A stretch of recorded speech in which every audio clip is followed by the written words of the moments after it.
Olá, pessoal. Bom, dando continuidade aos estudos, né, da disciplina de Lógica de Programação 1, hoje nós vamos falar a respeito de um assunto muito importante, né, nessa caminhada de aprendizagem. Os slides utilizados nesta videoaula estão disponíveis, né, na pasta Materiais Didáticos, com esses nomes, os mesmos nomes, a diferença da turma A para a turma B. Então, nós vamos falar hoje sobre expressões lógicas, mais especificadamente sobre os operadores relacionais. Nós vamos analisar alguns novos problemas que a gente vai começar a precisar criar algoritmos que solucionem esses problemas e investigar a estrutura condicional, que é uma estrutura que vai abrir os nossos horizontes para começar a ter possibilidade de resolver outros problemas além desses que nós já exploramos na estrutura sequencial, ok? Então, nós vamos começar pelas expressões lógicas. Então, assim, o que a gente vai tratar, né, nesta videoaula gira em torno de como o computador toma as decisões, né, para dar respostas, como é que os sistemas interagem com o ser humano, né, se eu coloco uma informação incorreta em algum campo de um cadastro, de um login, o sistema ele te devolve, ó, esse campo está incorreto, esse formato não atende a um formato correto. Então, assim, para a gente especificar que o computador ele não tem a capacidade de uma pessoa, né, de avaliar de forma subjetiva alguma informação que a gente recebe e a gente toma uma decisão considerando, né, que aquela informação está correta ou ela está errada. Para que o computador faça isso, a gente precisa dizer quais condições definem, né, uma situação, se uma situação ela é certa ou se ela é errada. Então, para a gente fazer isso, nós vamos utilizar nos nossos algoritmos as expressões lógicas, né? O Forbellone, que é a nossa bibliografia básica, ele denomina expressão lógica cujos operadores são lógicos ou relacionais e cujos operandos são relações variáveis ou constantes lógicas. Até agora nós trabalhamos operadores aritméticos, né? Dentro de uma expressão aritmética, os operandos são números, valores constantes ou variáveis. E os operadores são os operadores aritméticos, que a gente viu, né? A mais, menos, multiplicação, divisão, div e mod. As expressões lógicas são compostas de operadores relacionais e constantes numéricas ou caractere. O resultado de uma expressão lógica é sempre verdadeiro ou falso. Então, a gente vai começar a lidar agora com uma expressão que produz um resultado que vai nos dar subsídio para tomar decisão. O que os operadores aritméticos nos davam como resultado? Números, né? Nós fizemos algoritmos que calculavam média e a gente mostrava o resultado da média. Algoritmo que calculou lá a distância entre dois pontos, a gente mostrava o resultado da distância. Agora, além disso, a gente vai começar a adicionar nos nossos algoritmos a possibilidade de, com a média obtida, tomar uma decisão, de tomar mostrar, por exemplo, um resultado de aprovado ou reprovado. A gente vai ver esse exemplo mais à frente. Bom, então, então como eu falei, nós trabalhamos operadores aritméticos, eles são usados para quê? Para a gente realizar cálculos. Realizando os cálculos, a gente obtém resultados. Os operadores relacionais a gente vai utilizar para realizar comparações com esses resultados que geralmente serão obtidos pelos operadores aritméticos. Ou a gente vai receber informações como entrada e realizar comparações utilizando os operadores relacionais. Além dos operadores relacionais, na nossa próxima videoaula, a gente também vai estudar os operadores lógicos, que eles vão nos permitir realizar várias comparações em uma mesma expressão, ok? Nós utilizamos os operadores relacionais para realizar a comparação entre dois valores do mesmo tipo. Os valores a serem comparados, eles são representados por constantes, variáveis ou expressões aritméticas. Então, o resultado de uma expressão aritmética, como eu falei, ele vai poder ser comparado utilizando um operador relacional.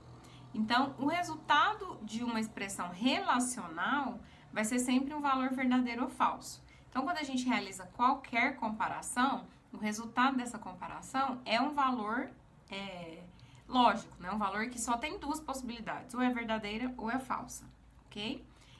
Esses valores, verdadeiro e falso, vão nos dar subsídios para tomada de decisão no algoritmo. Bom, aqui eu tenho uma tabela que mostra pra gente quais operadores relacionais nós vamos trabalhar. Então, a gente vai utilizar o igual para representar a função de igualdade, né? Quando eu quiser comparar dois valores ou duas variáveis. Por exemplo, 3 é igual a 3, x é igual a y. Os operadores maior que e menor que, para verificar, né, se o operando da esquerda é maior que o da direita ou o da esquerda é menor que o da direita. A gente vai ter também os operadores de maior igual e menor igual. A diferença é que aqui no algoritmo eles são escritos de forma linear, né? Então não vai existir uma figura que representa pra gente o maior igual, como a gente usa na matemática. Aqui nós vamos precisar escrever maior e colocar o igual na frente, ok? É um erro a gente usar aquele maior igual, menor igual que a gente usa na matemática. E o diferente é o símbolo de menor, maior seguido, né? Então, quando a gente precisar fazer uma comparação de dois valores, verificando se eles são diferentes, a gente vai fazer conforme eu coloquei aqui nesse exemplo, né? Onde eu coloquei aqui, ó. 8 é diferente de 9. X é diferente de Y, ok? Lembrando que quando a gente tem uma expressão relacional, aqui eu coloquei expressões simples, né? Onde a gente tem ó, um operando, um operador relacional e outro operando. Esse operando, ele pode ser uma variável, como eu coloquei nesses exemplos aqui, e ele pode também ser uma expressão aritmética. E aí, depois que a expressão aritmética gera um resultado, é que ele vai ser analisado pelo operador relacional. Tem um exemplo aqui mais à frente. Então, o resultado de uma expressão relacional é um valor verdadeiro e falso, como eu falei. Aqui tem um exemplo. Eu tenho aqui 2 vezes 3 é igual a 24 dividido por 3. Então, eu tenho uma expressão aritmética à esquerda do operador relacional de igual e outra expressão aritmética à direita do operador relacional de igual. Nessa expressão, por exemplo, 24 dividido por 3, eu tenho valores constantes. Dentro de um algoritmo, aqui eu poderia ter uma variável, por exemplo, ok? Então, o que vai acontecer? Primeiro, a expressão aritmética vai ser calculada, baseada em todas as ordens de precedência que a gente estudou nas listas anteriores. Depois, quando ela gerar um resultado, aí sim o operador relacional entra em cena. Então, vejam que aqui, 2 vezes 4 resultou em 8 e 24 dividido por 3 também resultou em 8. Aí, agora sim, o operador relacional pode gerar um resultado. Então, 8 é igual a 8? Verdadeiro. Então, o resultado dessa expressão é verdadeiro. Por quê? O resultado de uma expressão relacional é um valor verdadeiro ou falso, é o que eu coloquei aqui. Aqui tem um outro exemplo, ó. 15 mod 4 é menor que 19 mod 6? 15 mod 4 é 3. 3 é menor que 1, que é o resto da divisão de 19 por 6? 3 é menor que 1? Falso. Então, o resultado é falso. Aqui eu tenho uma expressão que possui mais operações aqui, ó. Então, eu tenho uma expressão aritmética à esquerda do operador relacional e tenho outra expressão aqui à direita. Da mesma forma, as expressões tanto da esquerda como da direita precisam ser resolvidas na sua totalidade, para que só então o valor final possa ser submetido à análise aqui do operador relacional. Então, lá embaixo a gente tem 3 é menor ou igual a 18? Verdadeiro. Então, o resultado final dessa expressão, quando a gente tem um operador relacional, vai ser sempre um valor lógico, né? Um valor que é verdadeiro ou falso, ok? Bom, então, como já foi dito, os operadores relacionais, eles são utilizados para a gente realizar comparações nos nossos algoritmos. Então, por exemplo, eu calculei uma média. Eu quero saber se essa média é maior que 6. Então, nós vamos utilizar um operador relacional para escrever essa comparação. Média maior que 6? Ok. Agora, nós vamos parar um pouquinho para pensar. Qual a necessidade da gente realizar comparações nos nossos algoritmos? Bom, eu vou falar aqui de um exemplo que vocês fazem diariamente, principalmente nessa época de quarentena. Para realizar o acesso no ambiente mudo, quais critérios o sistema considerou para permitir o seu acesso? Então, a gente tem lá a telinha aqui de acesso ao Moodle, né? Que vocês fazem isso todo dia, eu espero. Então, você tem que informar a identificação do seu usuário, é o CPF. Então, o que o sistema faz? Ele verifica se o CPF que você digitou é igual ao CPF que está cadastrado, Beleza. O que o sistema fez? Ele fez uma comparação. O que ele utilizou para fazer essa comparação? Ele utilizou aqui, perdi meu cursor, ele utilizou aqui, ó, um operador relacional da igualdade. A mesma coisa ele vai fazer para a senha. A senha que você digitou é igual à senha que está cadastrada? Se for igual e você clicou lá no botão de acessar, ele vai permitir seu acesso às turmas que você está cadastrado.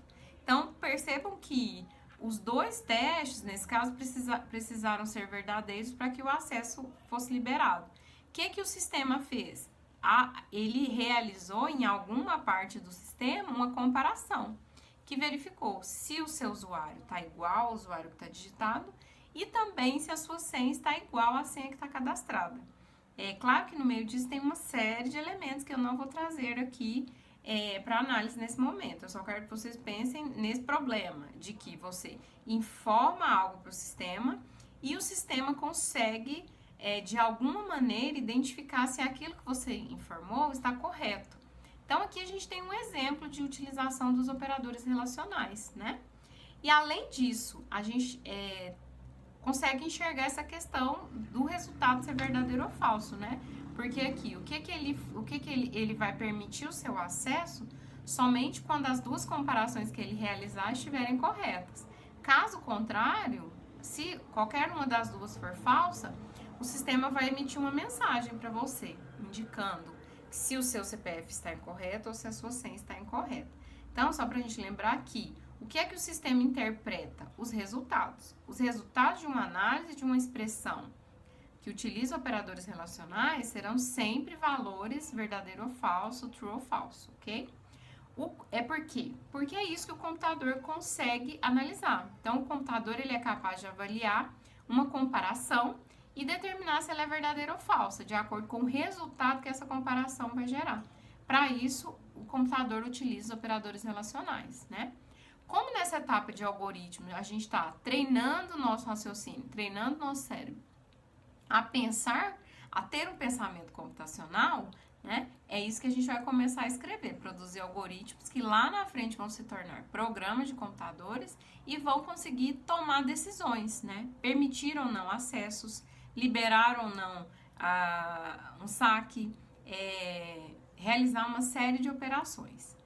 Bom, então, a gente vai falar aqui de alguns problemas que a gente pode começar a lidar, conhecendo agora os operadores relacionais, né? Que vão permitir com que a gente gere, como resultado, valores lógicos, valores verdadeiro ou falso.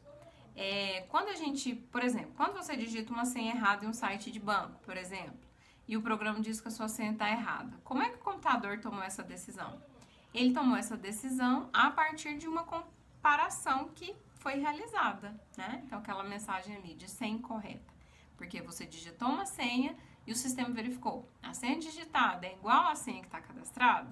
Se não, não permite acesso de maneira nenhuma, né?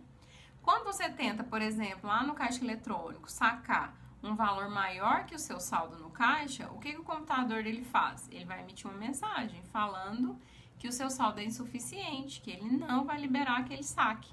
E você tem a chance, né, de diminuir o valor do saque, enfim, abandonar a operação. Mas como é que o computador emitiu essa mensagem para você? Porque ele fez uma comparação.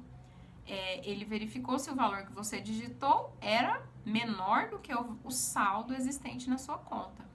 Então, percebam que o resultado dessas análises é que vão subsidiar a tomada de decisão.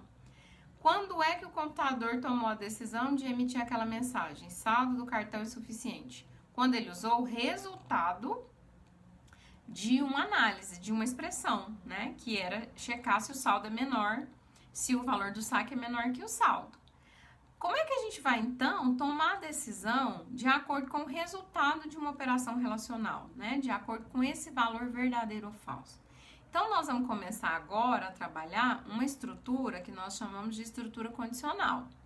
Ela vai permitir ao computador tomar uma decisão, que vai depender do quê? De uma expressão lógica avaliada.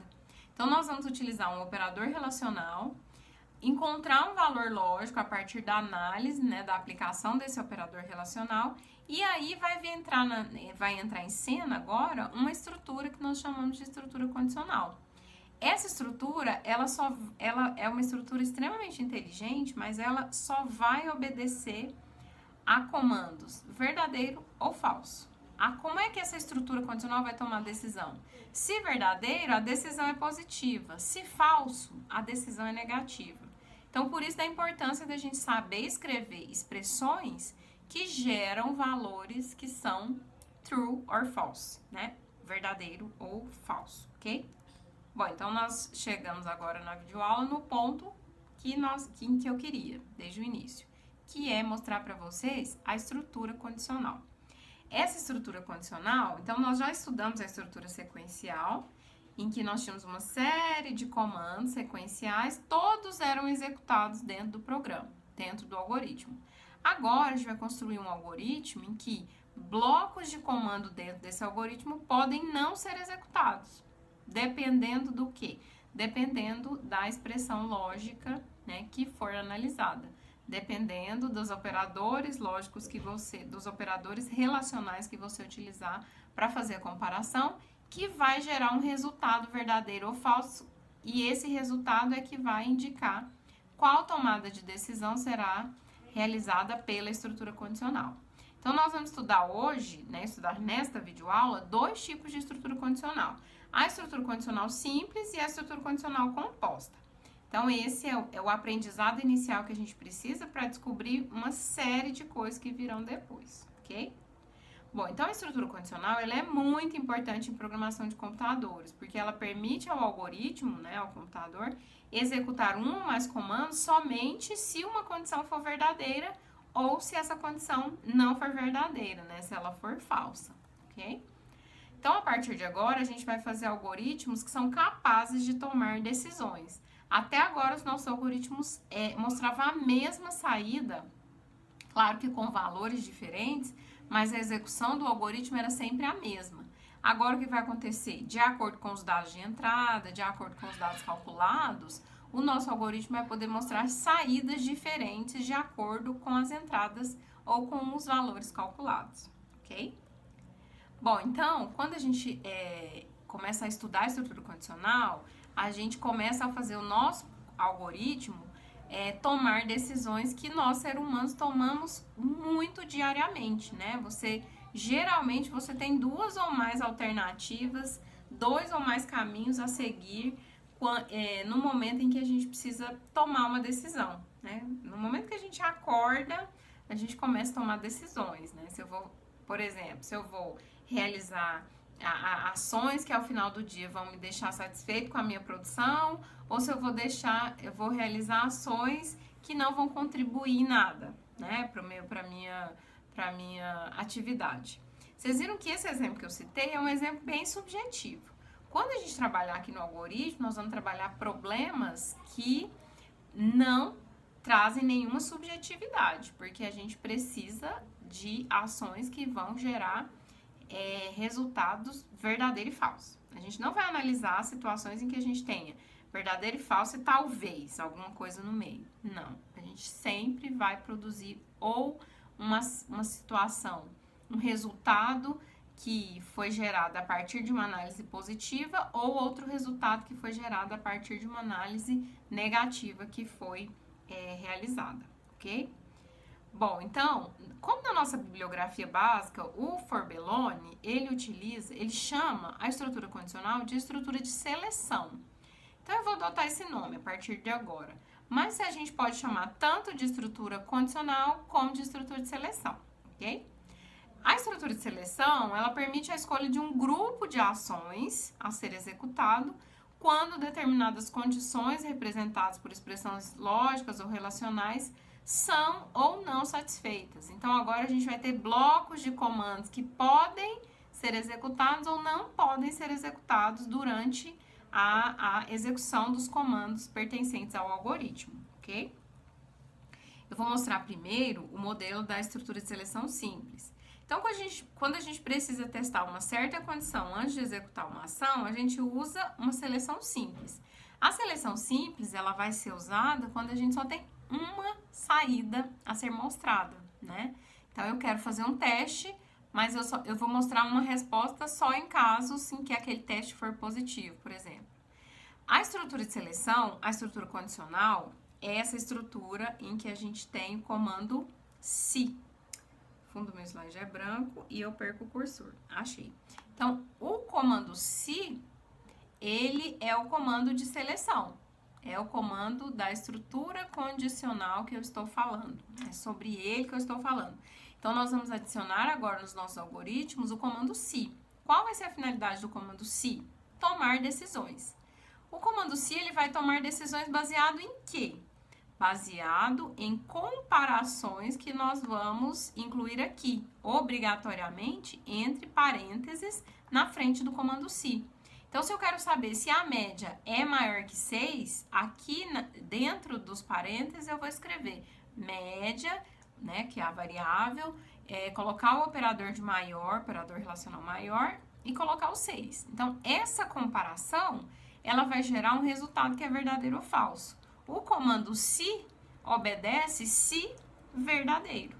Então, sempre que o resultado da expressão analisada aqui na condição que eu colocar entre parênteses, à frente do se for verdadeiro, o comando então vai ser executado. Então, se condição verdadeira, então eu incluo um comando. E finalizamos o bloco do comando se. Então, se fim se determina o início do bloco do comando. Aqui entre parênteses a gente vai indicar uma condição, né, um teste que vai ser realizado. E aqui embaixo, percebam que existe um espaço aqui, ó, de 2 espaçamentos, um alinhamento que a indentação faz parte da estrutura. Então, a gente coloca o comando então. Porque se algo é verdadeiro, então eu executo alguma ação. Qual ação, professora? Uma ação de leitura, um escreva, um cálculo. Tudo que a gente aprendeu até agora, a gente pode incluir aqui dentro do comando então. Tudo, claro, com exceção da declaração das variáveis, que tem local específico e fixo dentro dos nossos algoritmos, ok? Bom, a seleção simples, ela pode ter algumas variações. Quando existir dentro do bloco da seleção simples mais do que um comando, a gente vai precisar delimitar esse bloco utilizando o início e fim. Então, lembra do início, dos comandos início e fim que a gente usava até agora para delimitar o algoritmo inteiro? A gente vai começar a utilizar ele em outras partes do nosso algoritmo. Então, por exemplo, quando eu tenho uma condição e dentro desse bloco eu tenho mais do que um comando, eu vou colocar então, colocar também aqui um espaço. Deixe-me achar o cursor. Então, olha aqui, percebam que existe um espaço para indentar esse bloco. Início, dentro do início, ó, todos os comandos que forem necessários. Depois que terminou os comandos, eu vou finalizar, ó, com fim, ou seja, eu finalizei este bloco de comandos. Para só, então, finalizar a estrutura condicional, para fazer o fim si, ok? Eu vou colocar um exemplo, porque eu já sei que vocês estão sentindo falta do caso contrário, né? A gente está fazendo comandos que vão ser executados quando a condição for verdadeira. Essa é a estrutura de seleção simples. Então, por exemplo, aqui um algoritmo que recebe 2 notas de um aluno, calcula a média da UEG e mostra uma informação adicional se o aluno foi aprovado. Então, início, aqui declarei 3 variáveis do tipo real, fiz a leitura da variável nota 1 e nota 2, a nota 1 ficou em negrito, não precisava. Calculei a média, então média recebeu nota 1 vezes 2, nota 2 vezes 3, dividi por 5. Escrevi o resultado da média. Beleza. Até aqui é o que nós fazíamos até agora. Eu tenho a estrutura sequencial. Agora, o que eu quero fazer? Eu quero mostrar uma mensagem de aprovado somente para os alunos que foram aprovados. Ah, beleza. Então, se média maior que 6, maior que ou igual a 6, então escreva aluno aprovado. Fim si, fim do algoritmo. Percebam que eu incluí o bloco de comandos que vai permitir, então, que agora uma mensagem seja apresentada somente para alunos que obtiveram a média maior que 6. Ok. E aí a gente está sentindo falta de alguma coisa, né? E os alunos que não tiveram média maior que 6, a gente não vai falar? Esse algoritmo não vai mostrar nada para eles? Não, porque aqui nós estamos utilizando somente a seleção simples. Nós exploramos o bloco verdade do comando SI. Para resolver esse problema, nós vamos estudar então a seleção composta. Qual que é o objetivo da seleção composta? Mostrar pelo menos duas saídas. Uma saída positiva e uma saída quando a condição testada não for verdadeira. Então, quando tivermos situações em que duas alternativas dependem de uma mesma condição, uma de a condição ser verdadeira e outra de a condição ser falsa, a gente usa a estrutura composta, a estrutura de seleção composta. Para a estrutura composta, a gente usa a mesma orientação quanto a delimitação de blocos. Se dentro do SI eu tenho mais que um comando, eu preciso colocar início e fim. Agora, a estrutura de seleção composta, olha o modelo dela. Ela tem o bloco do SI e ela tem um bloco que é o bloco da negação do que está dentro do SI, que é o senão. Então, quando essa condição aqui for verdadeira, a execução entra no então. Quando essa condição testada aqui é falsa, para onde que vai a execução? Vai lá para o bloco do senão, ok? Por isso que a gente aqui resolve duas saídas possíveis. Então, dentro do bloco senão, eu tenho outro comando. E aí, fim SI. Quando eu tenho mais do que um comando dentro do bloco do SI ou dentro do bloco do senão, ou em um dos dois, a gente precisa delimitar esse bloco. Então, olha esse exemplo aqui. Se a condição for verdadeira, e eu tenho dois comandos no bloco da verdade, ó, então início e fim. Esse é o bloco de quando essa condição é verdadeira. Quando essa condição é falsa, eu tenho aqui o bloco do senão. Como eu tenho dois comandos dentro do bloco do senão, delimitei eles também com início e fim, tá vendo? Então, ó, o bloco do SI, do então, é quando o SI resulta em verdadeiro. Se verdadeiro, então.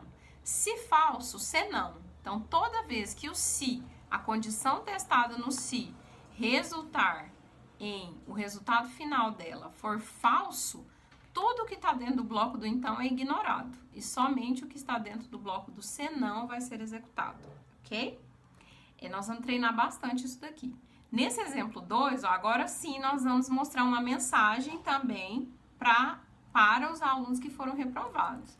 Então, olha lá, o SI da mesma forma. Se média maior ou igual a 6, então escreva aluno aprovado. Se não, escreva aluno reprovado. Fim SI e fim do algoritmo. Tá vendo que eu só tenho um comando dentro do então e dentro do se não. O que é importante a gente entender aqui? Que o que está dentro do bloco do então será executado quando a condição testada no comando se for verdadeira. E o que está dentro do bloco do se não vai ser executado quando a condição testada no bloco se for falsa, ok? Aqui, o mesmo algoritmo com mais comandos agora dentro do SI, ó. Perceba aqui, se média maior que 6, então início. Escreva aluno aprovado, escreva parabéns. Fim. Qual bloco eu fechei? O bloco do então. Se não, aqui também eu vou ter dois comandos. Então, início, escreva aluno reprovado, escreva estude mais. Fim. Fim de qual bloco? Do se não. Para só então colocar fim SI e depois o fim do algoritmo. Se depois do fim SI fosse necessário escrever mais comandos, não teria problema, eles ficariam ali abaixo, ok? Então, essa é a estrutura de seleção composta, né? Geralmente, nós vamos utilizar mais a estrutura de seleção composta, no mínimo, porque na maioria dos problemas, a gente tem no mínimo duas saídas possíveis, né? Na próxima videoaula, a gente vai estudar que as saídas possíveis podem ser várias. Então, a gente vai entender como é que a gente vai fazer mais do que duas comparações somente. Como é que a gente mostra mais do que duas saídas possíveis, ok? Por enquanto, a gente vai trabalhar a estrutura de seleção composta. Uma questão muito importante é a questão da indentação. Então, viram que existe um alinhamento aqui nesse algoritmo. E esse alinhamento faz parte da estrutura do algoritmo. Vocês não podem ignorar ele e escrever tudo, todos os comandos alinhados igualmente, né? A indentação, ele mostra pra gente o que faz parte, qual comando faz parte de cada bloco, ok? Então, é isso que eu tô explicando aqui. Conforme eu falei, esses slides estão disponíveis lá na pasta de slides, vocês podem pegar, estudar mais um pouco, estudar com maior calma, né? Revisar essa videoaula quantas vezes for necessário e então passar para a etapa dos exercícios, né? Ficou errado aqui, eu escrevi lista 3, mas nós já estamos na lista 6, né? Então, eu vou corrigir aqui. Essa é a lista 6. E aí, a gente tem lá, tanto na turma A como na turma B, a lista 6 disponível com a data de 23/4. E essa lista vinculada ao slide 7, ok? Então, exercitem, treinem, são 14 exercícios para treino. Eu estarei à disposição para sanar as dúvidas. E a gente começa agora a aumentar, né? Construir algoritmos maiores. Então, muito importante que vocês continuem dedicados nos estudos, ok? Então, até a próxima.